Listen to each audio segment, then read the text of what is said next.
All right, let's take a trip back in time.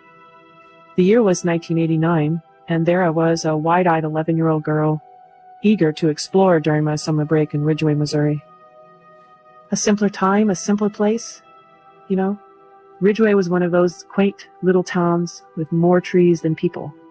So, imagine miles and miles of rolling farmland divided by these meandering creeks. You know, the kind where you could just sit by and lose track of time. And then there were these ponds tucked away like they were nature's best kept secret. And don't get me started on the forests. You see, they were just these big bunches of trees that you'd find in the middle of the fields. Imagine really tall trees all around, just standing there quietly. Honestly, it felt like they were a big part of what made Ridgway. I split my time between my dad's and grandparents' homes. Both had their unique charm, but what truly stole my heart was this tranquil pond near my dad's house, where I often retreated to fish. Now, as a kid, there wasn't much to do in Ridgway. It wasn't like we had shopping malls or amusement parks to keep us occupied. So I'd spend most of my summer days by that pond, fishing pole in hand. I would pack a small lunch, grab my fishing gear, and traipse off to the water's edge. That evening started off like any other. I was at my spot by the pond, just finished with my fishing, and the sun was starting to do its thing, setting and all. Now I was about to call it a day when it happened, this loud, deep roar. It wasn't like a cow or anything on our farm, more like a lion or something. But, we don't have those in Missouri, right? So I froze right there on the spot. And I gotta tell you, I was scared. I mean, I was an 11-year-old girl out there all alone. I was about to bolt it, just pack up my things and run back home when something caught my eye. And I swear, it was the most bizarre sight I'd ever seen. There, at the edge of our property, where the forest begins, I saw this creature. It was big, standing on two legs, tall as the fence post I was perched on.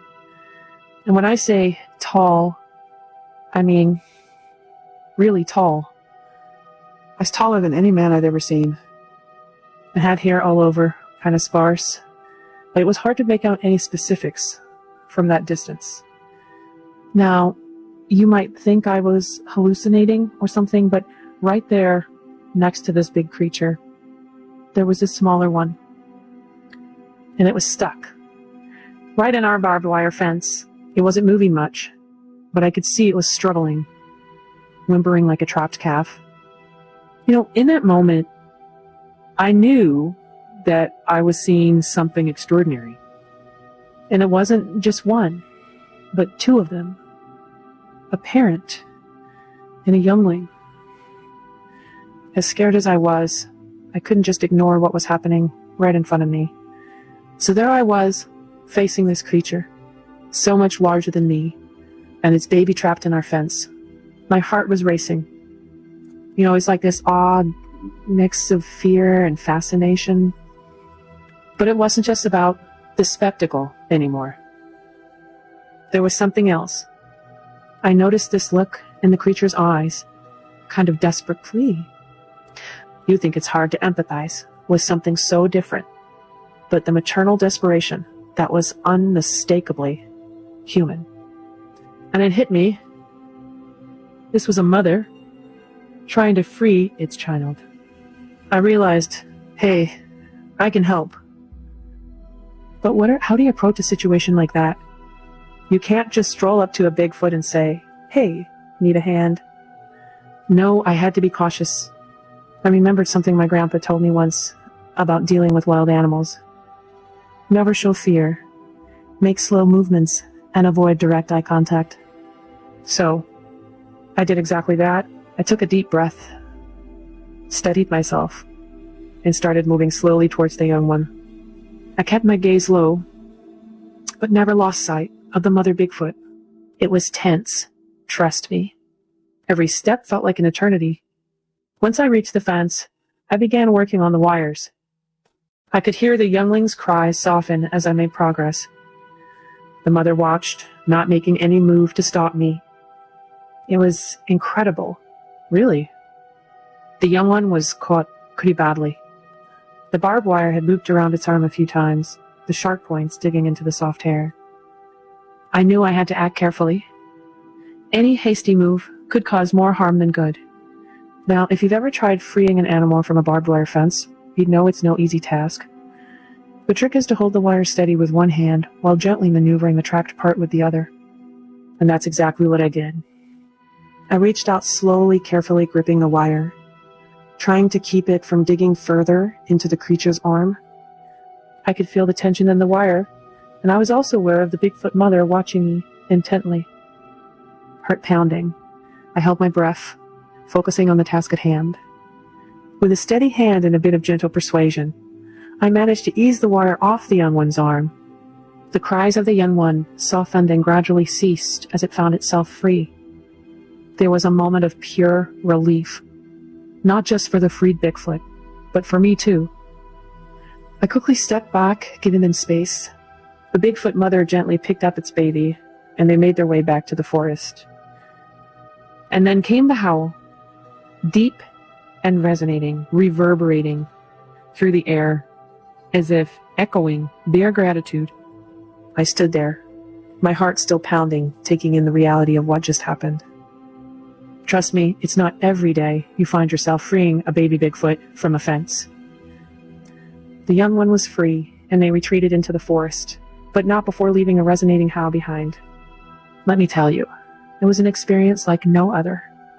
Coming home that evening, I found my dad in the living room engrossed in a book. I was hesitant. How do you tell your father you just helped a baby Bigfoot?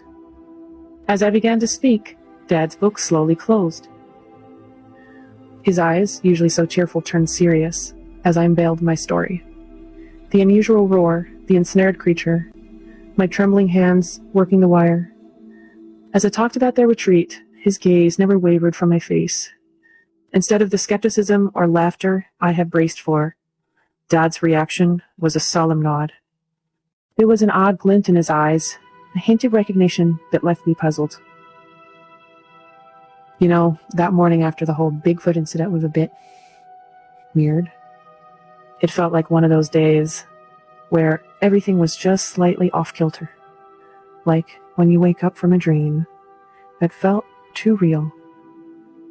As I pushed open the door, the sunlight was hitting our old porch in a way I hadn't noticed before. There, right on the doorstep, was this peculiar little bird figurine.